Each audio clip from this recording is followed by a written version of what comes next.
হ্যাঁ, আমি জানি আপনি অস্থির আছেন।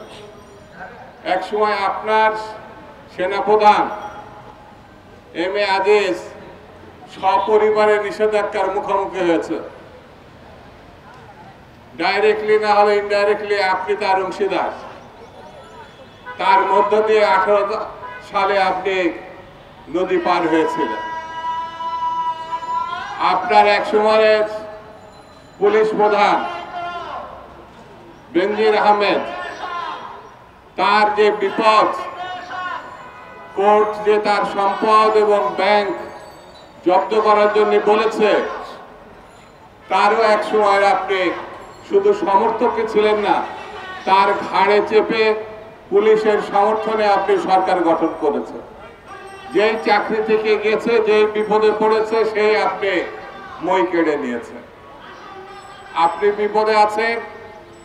খুনি, দুশ্চরিত্র, স্বর্ণ চোরাচালানি, এমন কোনো অপরাধ নেই যার উল্লেখ শেষ করা যাবে না বলে তাকে খণ্ড খণ্ড করে না। পুলিশ কমিশনার হিসাবে হারুন সাহেব উল্লেখ করেছে, তার হাড় থেকে মাংস ছুটিয়ে নেওয়া হয়েছে। সে আপনার পার্লামেন্টের সদস্য মিস্টার আনাস। ঢালাইয়ে দৃঢ়তা, নির্মাণে নিশ্চয়তা। প্রিমিয়ার সিমেন্ট, ঢালাইয়ের রাজা।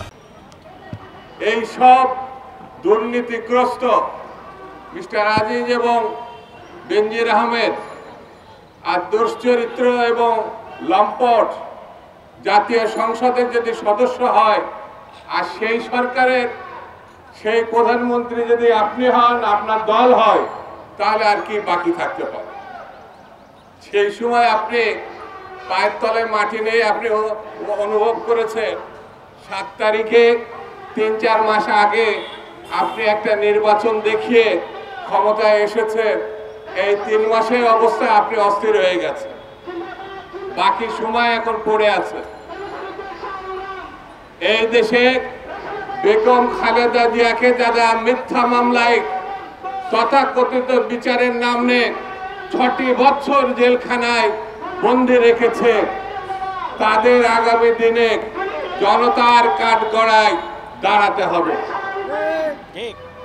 তাদেরকে এই দেশের ব্যাংকগুলো লোপাট করে নেওয়ার প্রশ্নে, দুর্নীতির ভয়ঙ্কর করাল গ্রাসে দেশটাকে ধ্বংস করার জন্য তাদেরকে একদিন বিচারের মুখোমুখি হতে হবে, জনতার আদালতে দাঁড়াতে হবে। বন্ধুরা, আমি বেশি কথা বলবো না। চারিধারে যে পরিস্থিতি, তাতে সরকারের অস্তিত্ব নিয়ে টান পড়েছে। সরকার থাকবে কি থাকবে না, কবে যাবে, কত তারিখে পদত্যাগ করবে, এই প্রশ্ন দেখা দিয়েছে।